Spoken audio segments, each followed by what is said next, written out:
Então, isostática, forças resultantes de um sistema de forças coplanares. Eu sou o professor Rodolfo, da Coordenação de Engenharia Civil do campus Aracaju. Então, força resultante, a força resultante da soma de duas ou mais forças pode ser efetuada a partir da soma de suas componentes cartesianas. Ou seja, eu tenho aqui cartesianas das forças. Nesse caso aí, F1, F2 e F3, em relação ao eixo X. Então, aplicando Pitágoras, a gente tem que r ao quadrado é igual a rx ao quadrado mais ry ao quadrado.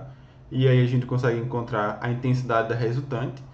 Também, utilizando aí a função tangente, tangente de alfa é igual ao cateto oposto sobre cateto adjacente, no caso aí ry sobre rx, a gente consegue encontrar o valor do ângulo alfa.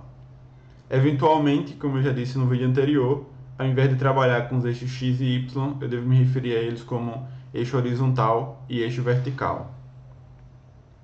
Então aqui nós temos um exemplo, calcular a intensidade e orientação do sistema de forças abaixo, dados F1 40 N, F2 20 N e F3 50 N. A resultante na horizontal, somatório das forças horizontais, no caso as componentes, resultante na vertical, somatório das forças verticais, no caso, mais uma vez, as componentes.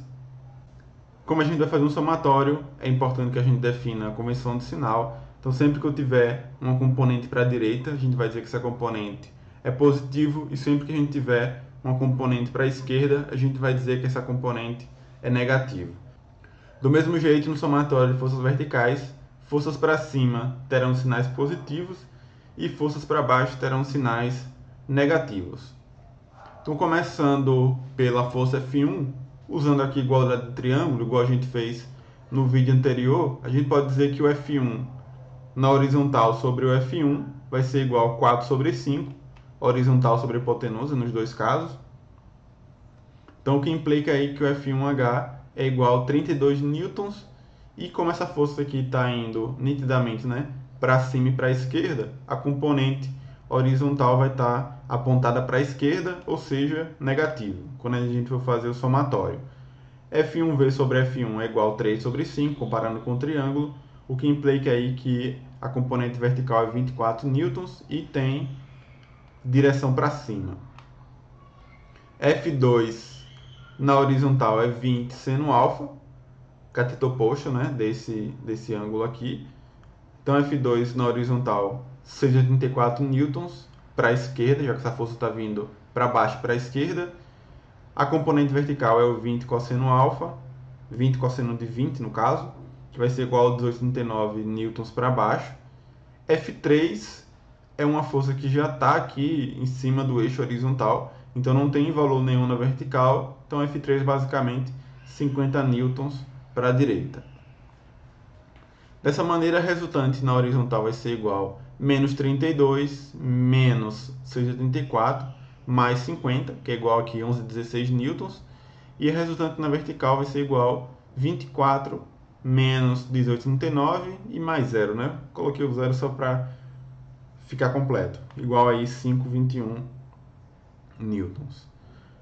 A intensidade da força resultante a gente pode calcular por essa equação. Então, substituindo os valores, a gente encontra que a resultante vai ser igual a 12,31 newtons. Para calcular a inclinação, né, já que ele pede aqui a orientação, então aqui eu tenho o eixo horizontal e o eixo vertical. Na horizontal ficou positivo, 11,16, então estou aqui representando para a direita. Na vertical também ficou positivo, 5,21, então estou aqui representando para cima. E aqui eu tenho a minha força resultante R, que teve intensidade de 12,31 newtons. Então, calculando aqui o ângulo alfa em relação à horizontal, a gente pode utilizar tangente de alfa, cateto oposto, que no caso aqui seria resultante vertical sobre o cateto adjacente, que é a resultante horizontal. Já temos os valores das duas, o que implica aí que o alfa vai ser igual a 25,01 graus. Então é isso, forças resultantes.